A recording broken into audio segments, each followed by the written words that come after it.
Sorry, বিয়ের আগে এগুলো পাপ। আজব এক দেশে আমাদের বসবাস, যে দেশে ব্যবসাকে বলা হয় মডেল, জুয়াকে বলা হয় ক্যাসিনো, সুদকে বলা হয় ইন্টারেস্ট, ঘুষকে বলা হয় সেলামি।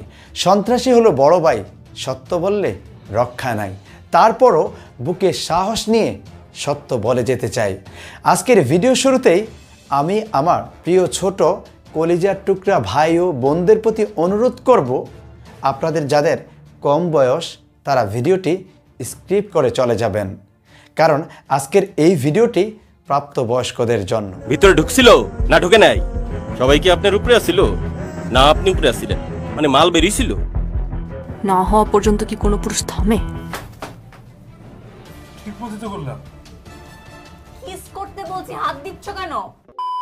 সাম্প্রতিক পরিচালক অনন্য মামুন পরিচালিত নবাব এলএলবি নামক একটি সিনেমার কিছু অংশবিশেষ অনলাইনে মুক্তি পেয়েছে। যেই সিনেমার নায়িকা হচ্ছে মাহিয়া মাহি এবং স্পর্শিয়া।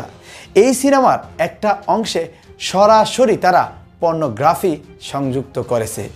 এই সিনেমাটিতে এমনভাবে একজন ধর্ষিতাকে উপস্থাপন করা হয়েছে এবং একজন পুলিশের ক্যারেক্টার এত বাজেভাবে উপস্থাপন করেছে, যে দৃশ্যটি দেখার পর বাংলাদেশে ধর্ষিত হওয়া কোনো বোন এবং তার পরিবার সাহস করবে না ধর্ষিত হওয়ার পরে ধর্ষণের বিচার চাইতে। কারণ এখানে বোঝানো হয়েছে একটা মেয়ে ধর্ষিত হওয়ার পর পুলিশের কাছে অভিযোগ দিতে গেলে তাকে আবারও মৌখিকভাবে পুলিশ ধর্ষণ করে। এতটা বাজে এবং নোংরাভাবে উপস্থাপন করা হয়েছে, যেই ভাষা আপনি শুনে শ্রবণ করতে পারবেন না। আপনি পারিবারিকভাবে অর্থাৎ ফ্যামিলির অন্যান্য সদস্যদেরকে নিয়ে দেখতে পারবেন না, দেখা সম্ভব না। আপনি যদি মনে করেন আমরা ফ্যামিলির সবাই দেখব, তাহলে আপনি পরবর্তীতে আর আপনার পরিবারের অন্যান্য সদস্যদেরকে মুখ দেখাতে পারবেন না। এত বিশ্রী দৃশ্য অ্যাড করা হয়েছে, যেটা আমার মুখে আমি ভাষায় প্রকাশ করতে পারতেছি না। জাস্ট আপনাদেরকে সেই অংশ বিশেষ আমি আপনাদেরকে দেখাবো। দেখানোর পর আপনারা আপনাদের বিবেক দিয়ে কমেন্টস করে জানাবেন এমন দৃশ্য বাংলাদেশের একটি সিনেমাতে কতটা মানানসই এবং এই দৃশ্যের মাধ্যমে তারা কি মেসেজ দিতে চাচ্ছে, যে ধর্ষিত হওয়ার পরে আপনারা বিচার চাইতে গেলে দ্বিতীয়বার আবার পুলিশ দ্বারা ধর্ষণের শিকার হবেন, পুলিশের মুখ দ্বারা আপনাদেরকে ধর্ষণ করা হবে। এই ধরনের মেসেজ দিয়ে তারা কি আমাদের দেশের ধর্ষণের মাত্রা বাড়ানোর প্রায়তারা করতেছে, যাতে ধর্ষিত হওয়ার পরও কোনো ধর্ষিতা বিচার চাওয়ার সাহস না পায়? তো চলুন সেই অংশটুকু আপনাদেরকে একটু দেখাচ্ছি। যা যা জিজ্ঞেস করবো তার সঠিক উত্তর দিবেন। কোনো ভুলভাল উত্তর দিলে সোজা জেলের ভাত খাওয়াবো, বুঝা গেছে? এবার নাম বলেন। ইফাত আরফিন শুভ্রা। বাবার নাম? মরহুম ওমর সিদ্দিক। মাতা? আয়েশা ওমর সিদ্দিক।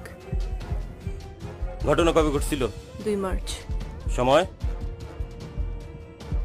রাত 12:10। কতজন ছিল? 3 জন। 3 জন? আগে থেকে চিনতেন? একজনকে,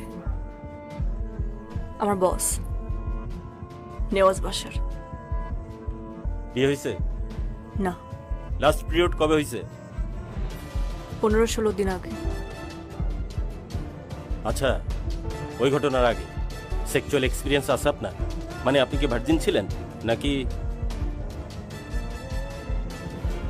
না। ঘটনার পর কোনো মেডিকেল টেস্ট করাইছিলেন? আমার পরিবার আমাকে টেস্ট করতে দেয়নি। আর সেদিন যে পোশাকগুলো ছিল ওগুলো কই? পোশাক যা ছিল মা সব পুড়িয়ে ফেলেছে। ওরা কি জোর জবরদস্তি করছে, মানে ধস্তাধস্তি? আমাকে জোর করে রিক্সা থেকে গাড়িতে তুলে নিয়েছিল। প্যানিস পেনিট্রেশন হয়েছিল, মানে বুঝছেন তো? কি কথা কন না কেন? মামলার জন্য তো এগুলো লিখতে হবে। চুপ করে আসতেন কেন? ভিতরে ঢুকছিল না ঢুকে নাই? হ্যাঁ। সবার আগে কে গেছিল? নেওয়াজ বাসার, তারপর এক এক করে তার 2 বন্ধু। পজিশন? সবাই কি আপনার উপরে আসছিল না আপনি উপরে আসছিলেন? তারা আমার উপরে ছিল। ইসেকুলেশন হয়েছিল, মানে মাল বেরিয়েছিল? না হওয়া পর্যন্ত কি কোনো পুরুষ থামে? কই পড়েছিল, ভিতরে না বাহিরে? তারা কন্ডম পরা ছিল। ও ওইটাও দেখছেন না, কন্ডম? ঠিক আছে, এখন এই পর্যন্ত, বাকিটা সরকারি হাসপাতালে টেস্ট করাতে হবে। আশা করি ভিডিও ক্লিপটি আপনারা দেখেছেন। বাংলাদেশের একটি সিনেমাতে যেটা নায়ক সাকিব, সেই সিনেমাতে এভাবে সরাসরি পর্নোগ্রাফি কতটা মানানসই আপনারা অবশ্যই কমেন্টস করে জানাবেন। তাদেরকে অ্যারেস্ট করা হয়েছে, অর্থাৎ এই সিনেমার পরিচালক অনন্য মামুন এবং পুলিশের ক্যারেক্টারে যে অভিনয় করেছে তাকে অ্যারেস্ট করা হয়েছে, এবং ধর্ষিতার ক্যারেক্টারে যে অভিনয় করেছে স্পর্শিয়া, তাকেও পুলিশ অ্যারেস্ট করার জন্য খুঁজতেছে। তাদেরকে আইনের আওতায় এনে দৃষ্টান্তমূলক শাস্তি দেওয়া হোক। এছাড়া ভিডিওর শুরুতে আপনাদেরকে স্পর্শিয়ার পূর্বের একটি ভিডিও ক্লিপ দেখিয়েছি, কতটা অসভ্য হলে এরা টাকার জন্য সরাসরি পর্নোগ্রাফির মতো বাজে ক্যারেক্টারে অভিনয় করতে পারে। এ ছিল আমাদের আজকের ভিডিও। আজকের এই ভিডিও সম্পর্কে এবং এই সিনেমা সম্পর্কে আপনাদের কোনো মতামত থাকলে কমেন্টস করে জানিয়ে দেবেন। ভালো থাকবেন, সুস্থ থাকবেন। আল্লাহ হাফেজ।